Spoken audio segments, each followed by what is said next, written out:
My hope in this video is I can show you a couple of guitars from Collings that I'm a big fan of, and that maybe if you have an interest in, this video could give you some information. The Collings I35LC, the Collings I30LC. On both of those guitars, the LC just means laminate construction. The first I35 that I had, which is this guy, was an all solid wood construction guitar. It had a solid maple top, mahogany back and sides, made of solid wood.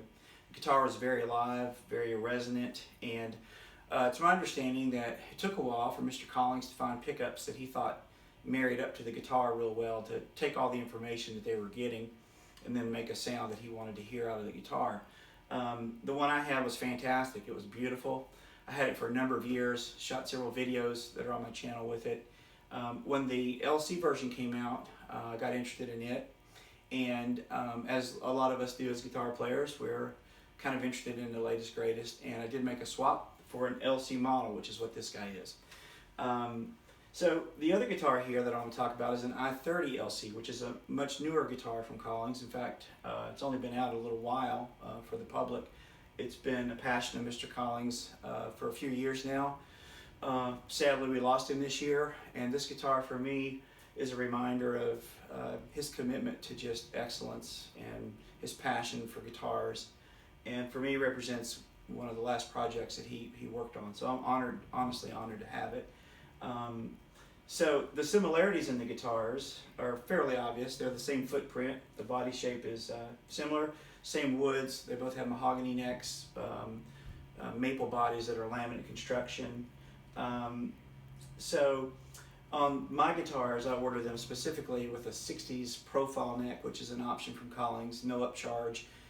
As you would know, it would just take the neck and make it a little bit slimmer, kind of like a Les Paul 60 Les Paul neck would be.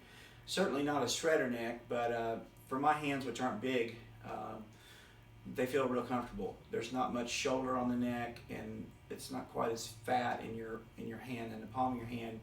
And I just fell in love with it on this guitar, and I ordered it on the I30 as well. So they both feel virtually identical as far as playability.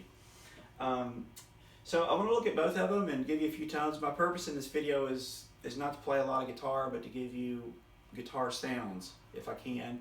And I know there's a lot of variables. This room I'm in, my guitar rig, my amp, my pedals, my playing, and all those things, and just the fact that it's passed from my home here in Kentucky to wherever you are.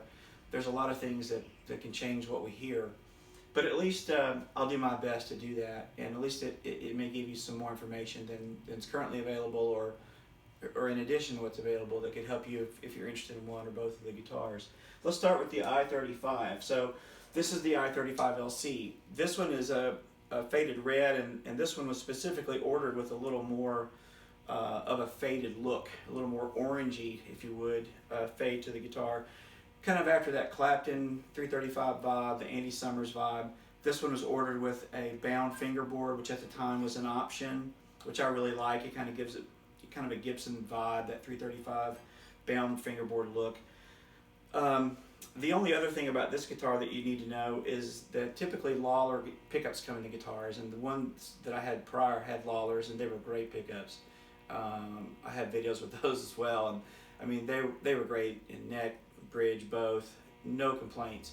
I would say that I was completely happy with those pickups, not a negative thing to say. I had heard and read and listened to the throwback pickups, and I knew if Mr. Collings was interested in putting those in his guitars, that they merited my consideration. So I do have those in this guitar. They're an upcharge from Collings, but I love them. How do they differ, Lawler and throwback? This is just one player's perspective as a guy that's played both a good bit. The Lawlers took pedals great, sounded great through my amp. I thought, I would say they were a more kinder, gentler pickup. They distorted well and had a great overdrive tone, but the throwbacks are a little more aggressive. They can get a little nastier, if you will. They come alive a little more in the guitar. The guitar is a little more interactive with the amp, I've found, with these pickups. So I love them. I wouldn't trade them or have no interest in making a change in them. But there are some differences in the two. So that being said, that's what this guitar is all about. So again, I'm playing through a Headstrong little King amp, which is a Princeton clone, which is really what I've played through exclusively for a lot of years now. If you've been kind enough to watch videos in recent years on my channel, most all the time it's through this amp. Any Lexington Lab Band videos that you've been kind enough to watch, everything that I did with the Lexington Lab Band, was fortunate to do, came through this amp. So that's what I use. It's a 12-inch speaker on a Princeton kind of chassis, built by Wayne, and they're great amps. He didn't ask me to say anything about the amp, but I guess when you use it all the time, it kind of says it all. I don't even look for amps, really. It's a fantastic amp. I know it's not for everybody, and some guys like to have a variety of amps, but I'm very thankful to have this one and love it and use it all the time. So again, this isn't about guitar playing or anything like that. It's just about trying to give you some ideas. Here's the guitar clean into the amp. The amp's probably on 3, maybe 3.5. The reverb's coming from a pedal, a wet pedal, and everything else is off. Middle position here.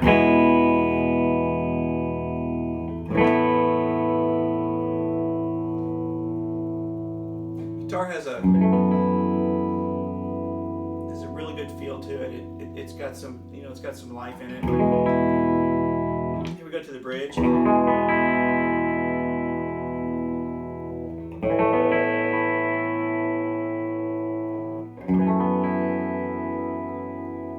Everything's wide open. Neck.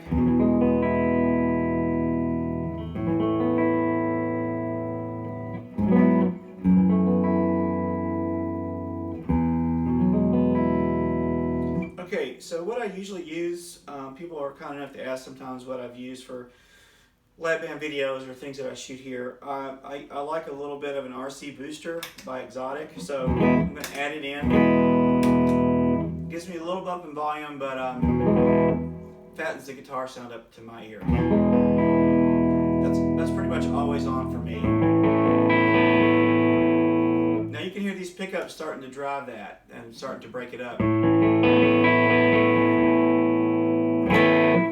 And I want a little of that, so that's a great thing about the RC booster. You can have it put some dirt on your sound or just a clean, solid, clean boost, but I like it just to break up, and these pickups interact with it really well.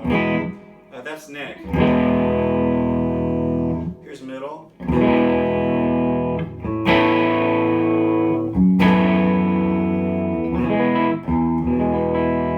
Here's bridge.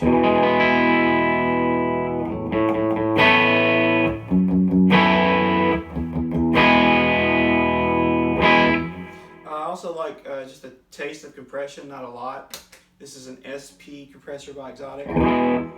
Sit on low. I need to add a little volume to it. Without, and here's with. This gives me, that sustain that I want. It doesn't really squash the sound. Just gives me a good.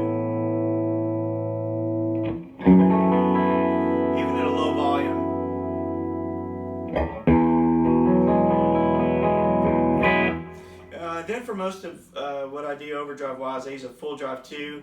Mine is old. It doesn't have any toggle switches. It's like a 2002. So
Okay, just for kicks, here's an OCD. Sort of next level drive.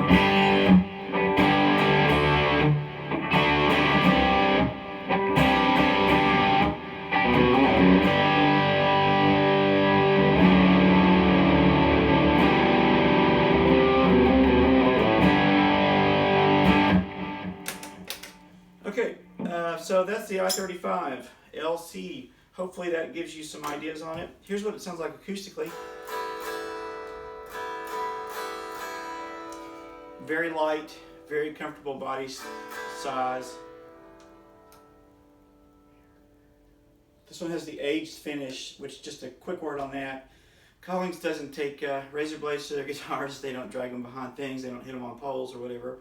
That's fine, but they don't do it that way, and they don't do a heavy relic. What they do is, once the guitar is finished, sprayed and all that, lacquer on it, they freeze it, just like we do when we abuse our guitars, when we leave them in our cars, and they check. So it's a real natural sort of effect. So no two of them check alike, and it's very subtle. You probably aren't going to pick it up in this video. You almost have to have the guitar have a really good photograph of it to even see it. But there is checking throughout it. The binding's checked. They do some checking on the headstock.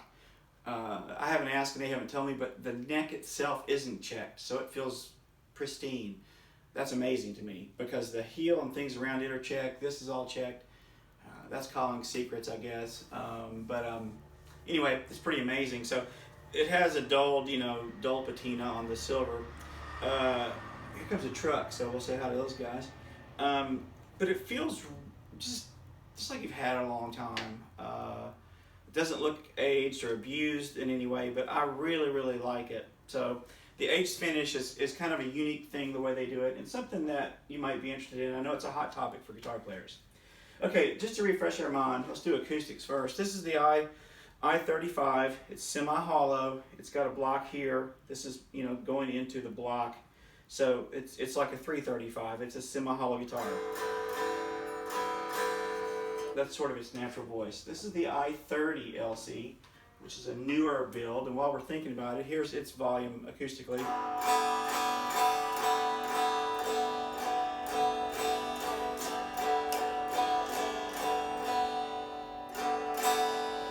It's a bit louder, to my ear, a bit brighter than my I35LC. This guitar is virtually brand new and kind of, again, represents Mr. Collings' passion for guitars. Patterned after a 330 from Gibson, fully hollow, no center block, trapeze tailpiece, using the P90 pickups. These are Lawler P90 pickups, 60s profile neck. This is a laminate, back and sides and top. It's a one-piece laminate on these guitars, both of these. So there's no seam at all, which I really like. So the top's a one-piece kind of a vibe and look. The neck is mahogany, and I personally am always a fan of the contrast between mahogany and maple. So this one is not aged. This one is really stock. The only thing different is I did order a low profile neck. These guys have only been out a short while, and I haven't had it in my hands as much as I've had this guitar that I've had for a few years. So let's go back to square one. Here's the I30LC bridge position, everything up and open with no pedal board effects. Just a little reverb and a little delay, which will take off.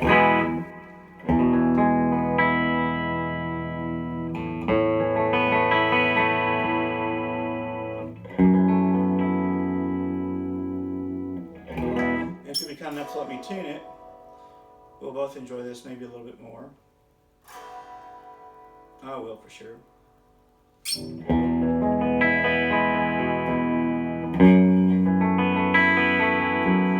Pretty punchy.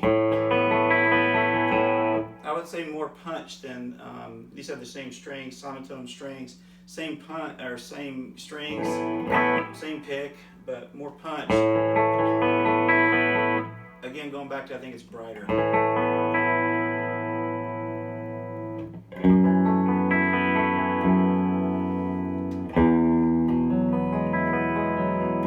Middle.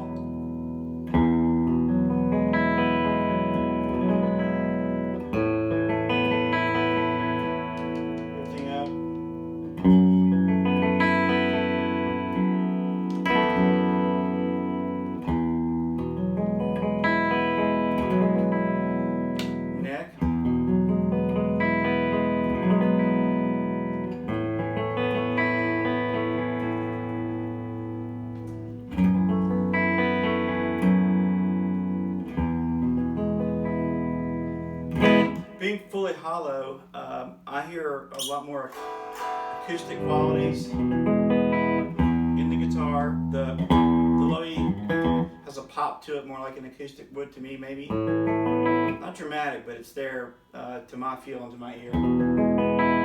So let's add that RC booster in, without, with, in a bridge position.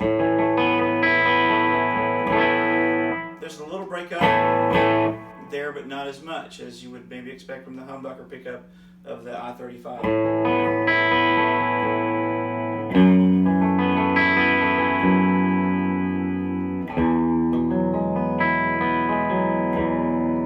Middle. And even when I'm sitting on it pretty hard, it's still pretty clean.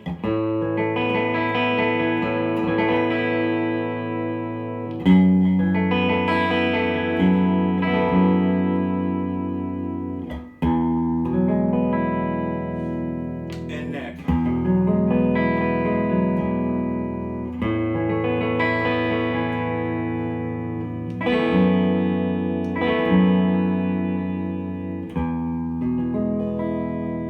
Okay, let's add that compression in. Give us a little more sustain, kind of smooth it out a little.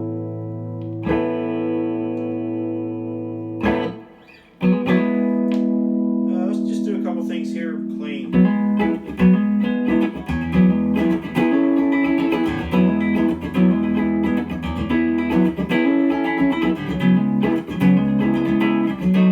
Neck position.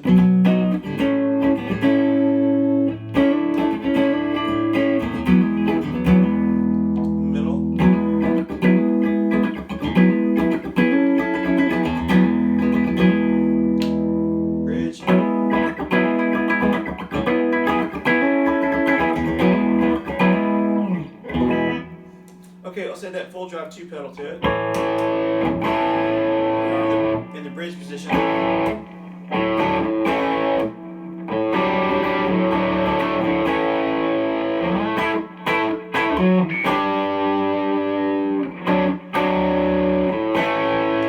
Everything open.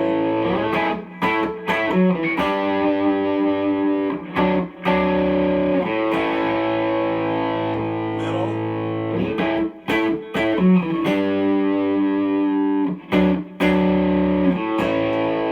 Add delay.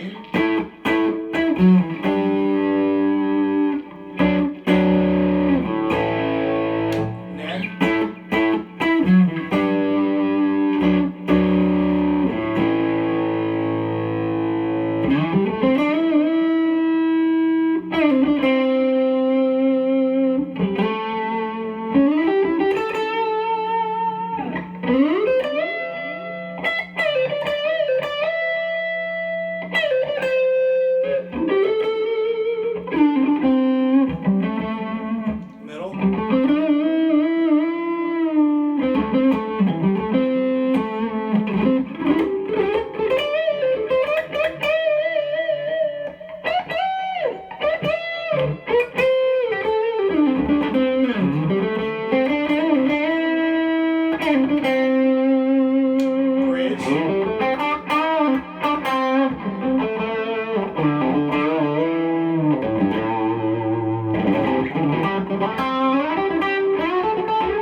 mistakes are intentional, of course, on my playing.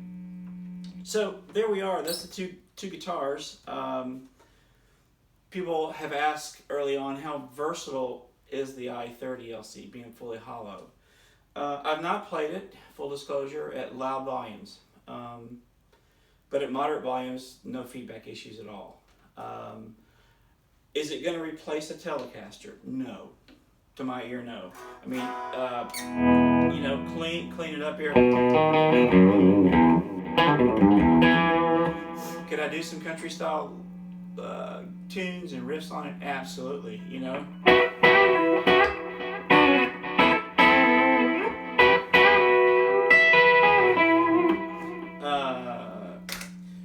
You know, is it good with a drop pedal?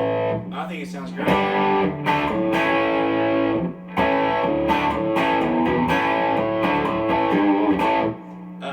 If you clean it up here, let's take this RC booster off of it. If we go to the neck pickup and like we did with the other I35, it's really roll that tone back.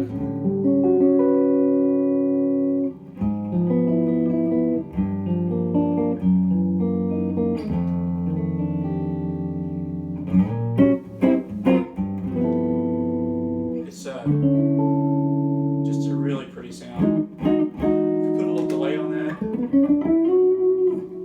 let's take some of that off maybe. So I would probably use this something like this.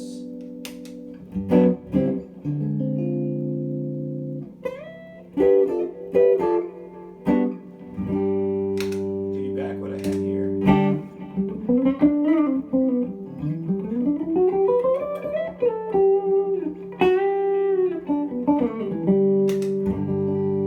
So it has a really sweet kind of acoustic dark tone.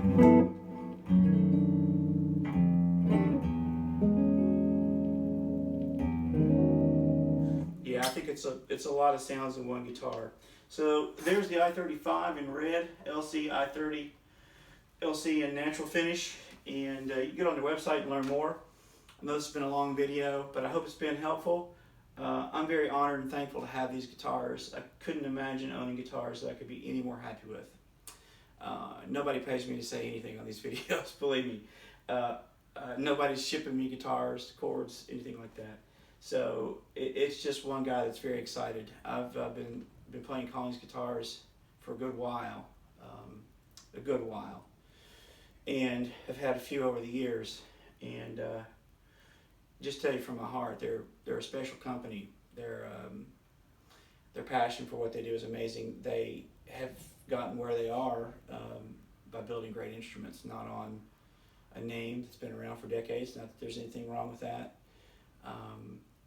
It's been a great loss to I'm going to call myself part of the Collings family, to say goodbye to Mr. Collings, but these guys right here, in a way, mean that we'll never say goodbye to him. His acoustics, his electrics, his mandolins, his cases, his ukuleles, everything that he did, if it had this on it, was the best he could do. And it's a real honor to play him. So it's an honor to have you take a look at this too. I appreciate it. Thanks a lot.